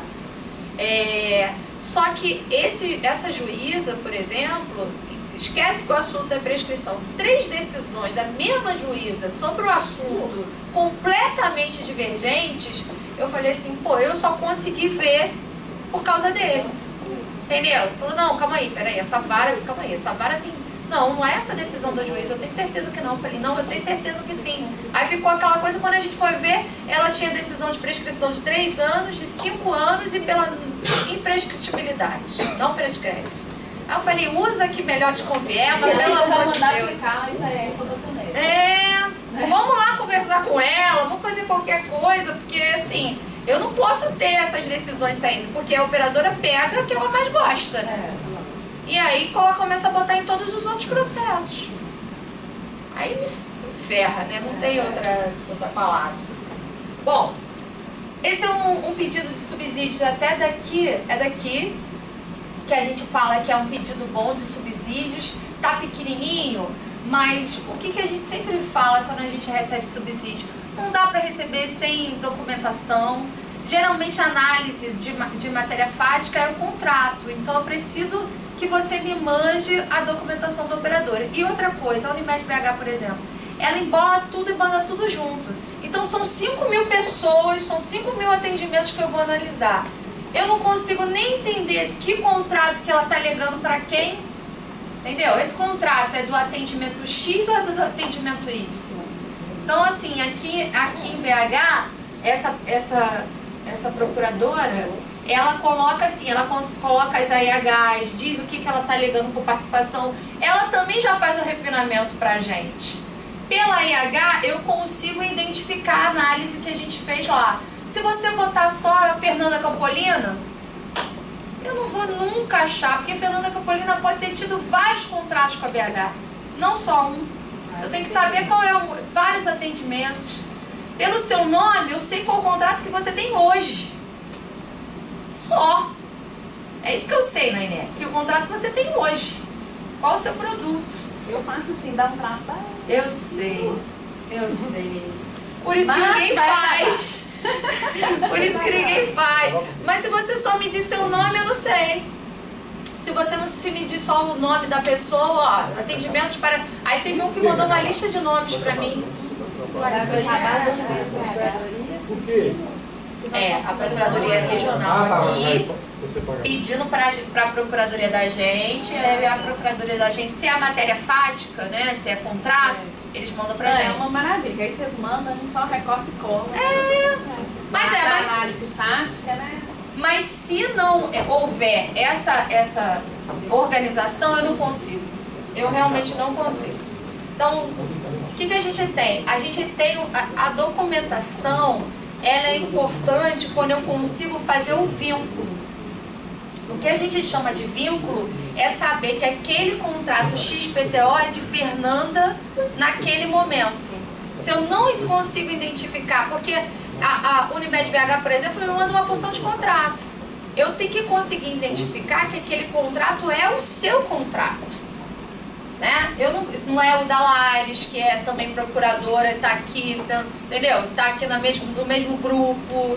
Eu posso, no seu contrato pode haver alguma peculiaridade, uma coparticipação ou não haver coparticipação.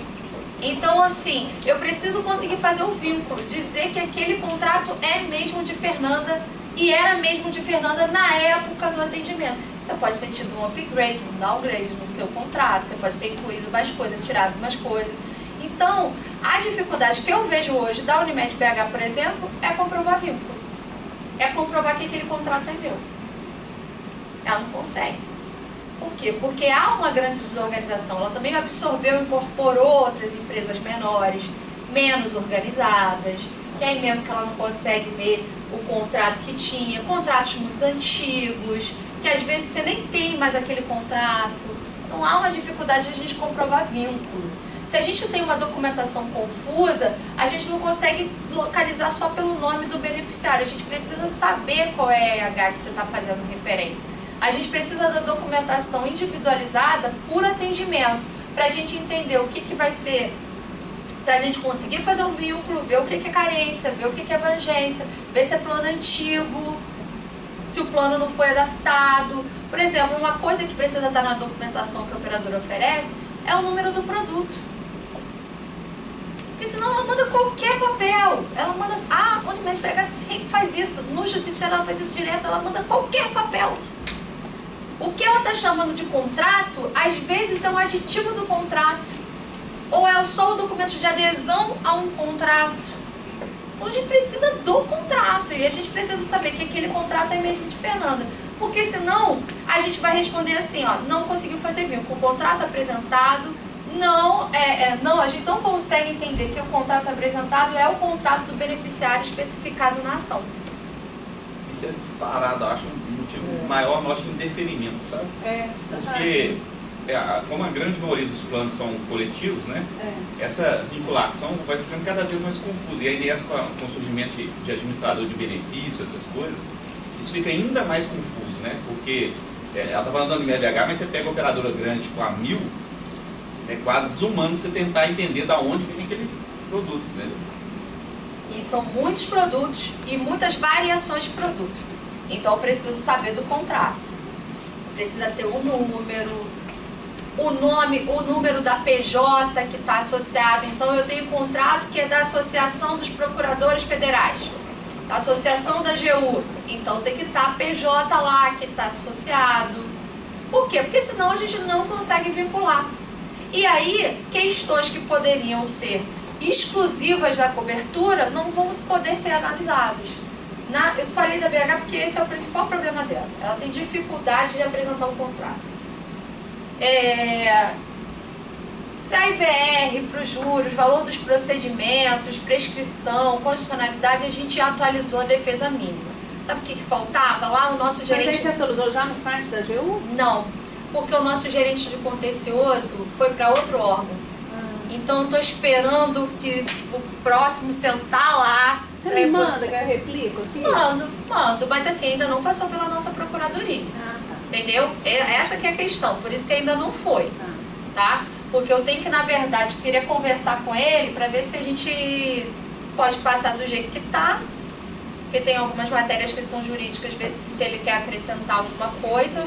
Ou ver até se vocês querem acrescentar alguma coisa. Eu acho que poderia acrescentar, na questão de, especificamente, está falando do NEP, o papel regulatório que ele exerce no mercado e acrescentar essa decisão nova do Supremo. Depois eu vou te encaminhar. Tá, meu amor. Para a gente mudar, passar um pouco para esse foco, sabe? Entendi. E de fato tem, né? Obviamente, um caráter regulatório. Eu acho que a lei ela tinha que colocar nessa questão do ressarcimento um caráter punitivo, sabe? Como se fosse, além de um ressarcimento, uma punição por você estar utilizando a rede. Porque isso sempre vai ficar confuso se ficar querendo colocar o valor exato. Porque ressarcimento subentende que eu vou pagar justamente o que eu gastei. A nomenclatura aí não foi feliz. Porque se a gente conseguisse uma alteração nesse sentido, seria o melhor caminho, né? Então, é isso pronto, porque você não teria que estar usando a rede SUS. E aí tem isso de chegar a esse valor também é uma coisa nebulosa, né? Por causa de todas essas questões que a gente falou. E fora que as operadoras jogam o preço lá para baixo, por exemplo, também quando a rede é hierarquizada. Exato. Então, assim, é verticalizada. Então, tem uma rede verticalizada. A Mil tem muito isso. Ela tem rede própria.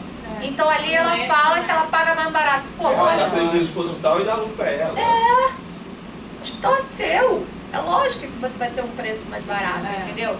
E aí também você não pode comparar esse preço que você paga, por exemplo, lá no Rio de Janeiro, com o preço que você paga em Fortaleza. É outra rede, é outra concorrência, é outra distribuição de rede. E a Unimed, as Unimed, por exemplo, elas fecham um pacote. Então, assim, você quer contratar com uma Unimed aqui em BH, você vai contratar, não vai contratar só com a Unimed BH, você vai contratar com todas as Unimedes de Belo Horizonte, de Minas, de tudo, de toda a região. Então, assim, você acaba tendo um valor de mercado mais baixo. Mas isso também depende de negociação, depende de uma porção de coisas, né? Que a gente, às vezes, não consegue também explicar muito bem. E eu acho que essa mudança de foco ela é importante, mudar esse foco do valor para o valor do papel regulatório. É só acrescentar, mantém toda a explicação técnica, etc. Mas coloca isso aqui, ó, está dentro da competência normativa da ANS enquanto agência regulatória do mercado. Porque ele inibe um comportamento né, de restrição das operadoras em determinados procedimentos, etc., empurrando o beneficiário. Então, ele serve aí para regulações do mercado. Então, assim, as minhas peças, eu já comecei a mudar o enfoque recentemente, desde que eu vi essa decisão. Legal. Mas seria interessante essa complementação, talvez, né, das hipóteses de defesa. Então, isso é bem importante para a gente. E é importante para a gente também, Fernanda, ter esse feedback, né? Você falar assim, ó, isso aí, Fernanda, a gente não tá levando. Isso aí não adianta, a gente tá perdendo direto. Ou isso aí não, ó, insiste nisso, que nisso a gente tá ganhando. Prescrição, eu acho que a Procuradoria já tem elemento suficiente para poder municiar a agência um pronunciamento pela tribunal. abandonando essa recomendação do TCU e com base em julgamentos recentes do STF, que já analisou essa questão de ressarcimento. Pois é, e pra gente isso não é ruim. Não é ruim. Não é ruim. E faz uma depuração, até porque se esses créditos eventualmente forem inscritos e chegar no judiciário, eles vão com certeza serem derrubados. E aí então, a gente deixa de ficar correndo atrás.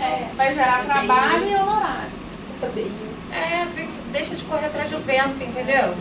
Porque pra gente também isso é ruim, para os operadores isso também é ruim. E também não fica com essas decisões assim, 3, 2, já vi de 2 anos, 2, 3, 5, não prescreve, define define que vai ser 5, ótimo, então vai ser 5 para tudo, entendeu? Pra gente é melhor. A gente ainda tem alguns problemas, né? A gente tem uma demora, as operadoras reclamam muito com a gente, demora de comunicação, assim, de decisão judicial. Por exemplo, uma coisa que elas odeiam é, nós já pagamos isso judicialmente. Por que isso não está aparecendo ainda para mim? Por quê? Porque a operadora, ela tem que provisionar na contabilidade dela. Pensa que uma operadora de plano de saúde se equipara a uma instituição financeira. Ela tem que provisionar os valores que ela tem em débito. E provisionar significa mostrar isso como possível débito na contabilidade dela e garantir com dinheiro, ativos garantidores. Então não é só dinheiro, né? Dinheiro, hospital, né? Você tem que fazer uma poupancinha para aquilo que você deve. Se você já pagou no judiciário e não vê que isso está pago, não aparece em lugar nenhum, ela continua tendo que garantir esses valores. Uma coisa que a ANS já fez, por exemplo, é para esses valores mais antigos, com mais de 5 anos, que estão pendentes lá, ainda não escritos em dívida ativa, a gente já tirou a necessidade delas garantirem o valor de lastro. Por quê? Porque isso impacta a contabilidade delas, a margem de solvência delas fica ruim. Então, se eu paguei, mas continua aparecendo para a ANS que eu devo, eu continuo tendo que lastrear.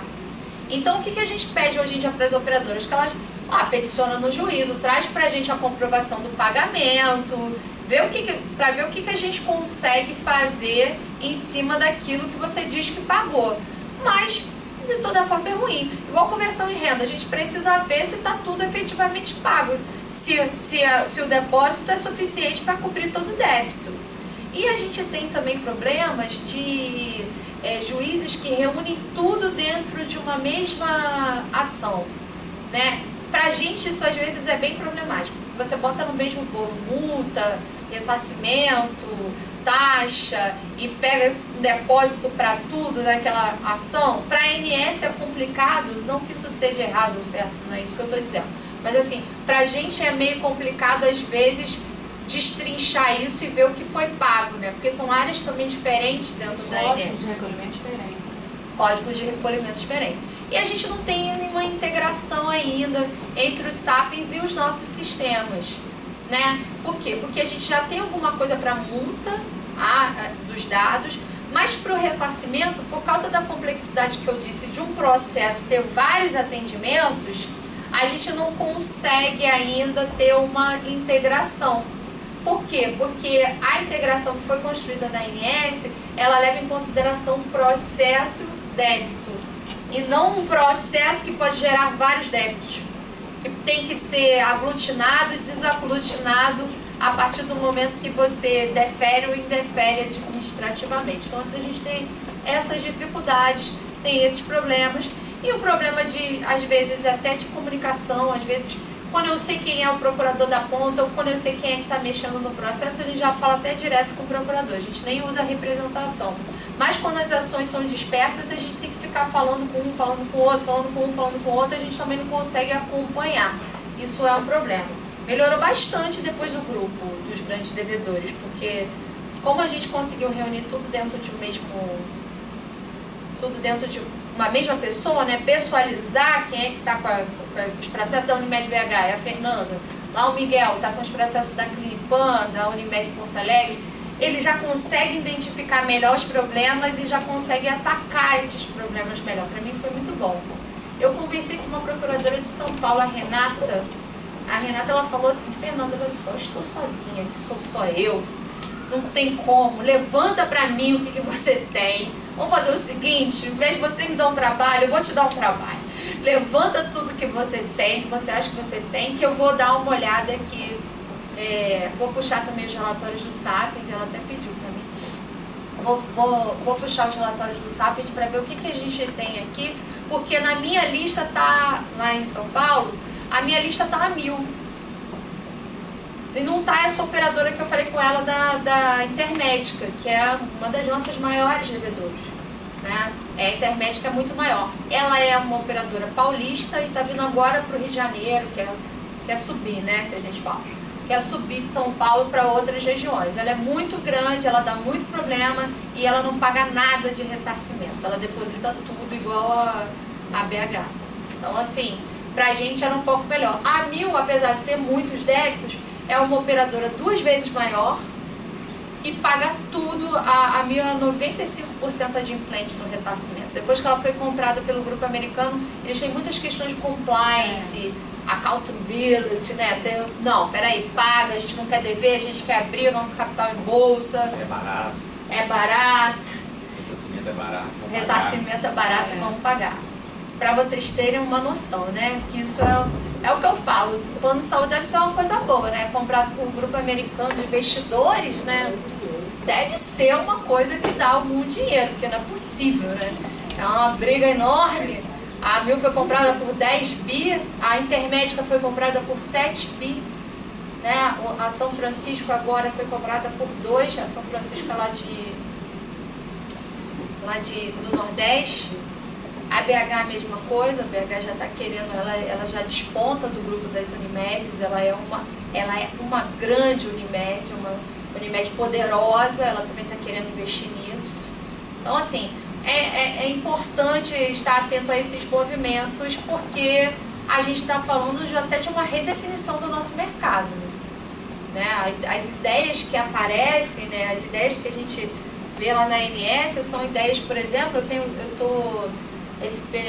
um PL agora de redefinição da lei dos planos de saúde que fala, por exemplo, da seguinte situação: não vai ter mais ressarcimento do jeito que a gente tem hoje, vai ser assim.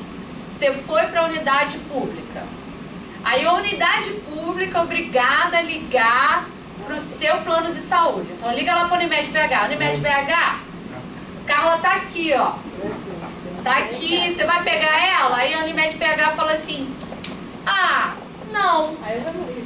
Não vou. Aí tem ressarcimento. Aí é obrigada a ressarcir. Não vou. Obrigada a ressarcir. Se ligar e falar assim, não, vou pegar ela assim, não tem ressarcimento. Só que a entrada no SUS é cara. Se você entrou lá, você acabou de sair de um acidente, para te estabilizar, o SUS já gastou. Se isso depender de uma ligação, para a operadora até vantagem às vezes. Já se estabilizou, a Carla está viva, porque senão ela já morreu, né? Ela já morreu, nem precisa atender. Está viva, então o que ela tem? Ó, tem isso, então tudo bem, agora vai para a rede privada.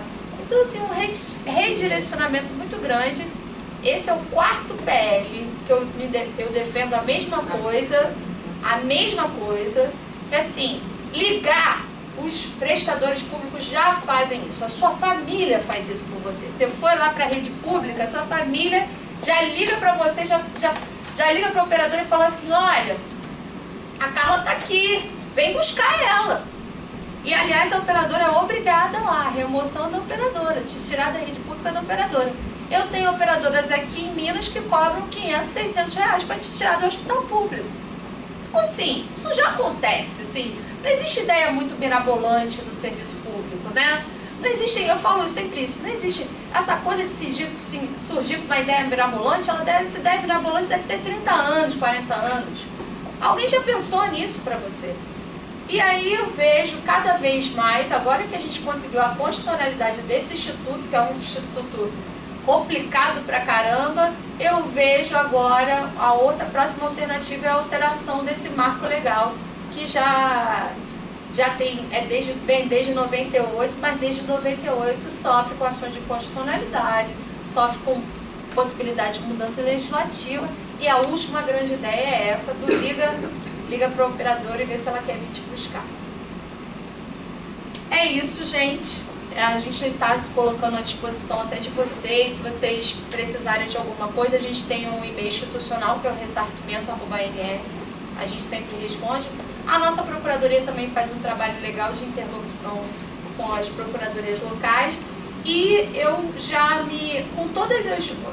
Eu tenho tentado falar que todo mundo que está no grupo dos grandes devedores que tem operadora de planos de saúde. Até para explicar um pouco do ressarcimento, ver o que a gente tem lá de subsídio e repassar também o material, a defesa mínima, os pareceres que a gente tem para ficar mais fácil. Eu não sei como é que coloca no Sapiens. Eu posso falar lá com o Daniel Toches, que é nosso procurador-chefe, para incluir os principais pareceres, mas assim, para mim isso era até novo, nem sabia que dava para incluir pareceres de referência, né? Nem sabia. Mas a gente pode falar. Eu vou passando por e-mail porque o Miguel me pediu, a Fernanda me pediu, eu acabei passando por e-mail. Mas eu posso falar lá com o pessoal da prova. Seria mais fácil falar com ele quando ele vai incluir. Tá. Tem que ser coordenador do SAPS para poder incluir. Tá. Que deve ser. O Daniel Tocha é o nosso procurador-chefe, é o procurador-chefe da ANS. Coordenador do SAP, né? Local. Quem deve ser? Não é todo mundo que inclui. Entendi. Mas ele deve ter a função. Se ele tiver, é isso, gente. Alguma pergunta? Toda. É isso.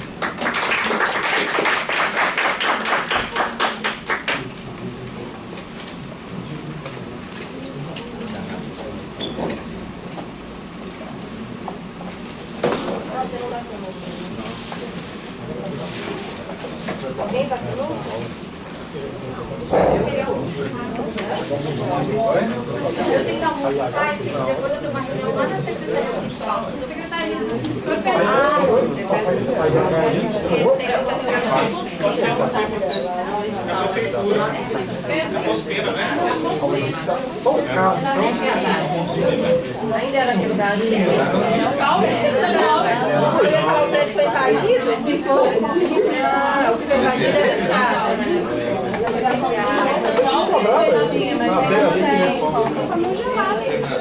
Se você vai para onde? Automatizar?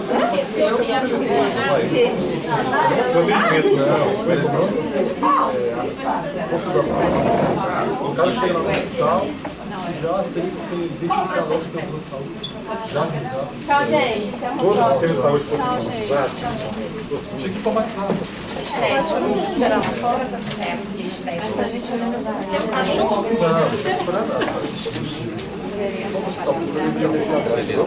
Tipo a comunicação com o São Jorge, está aqui no hospital agora. Foi atendido X. Basicamente, sim. Vocês assinaram a lista aí? Grande simples, né? Eu comentei com ela.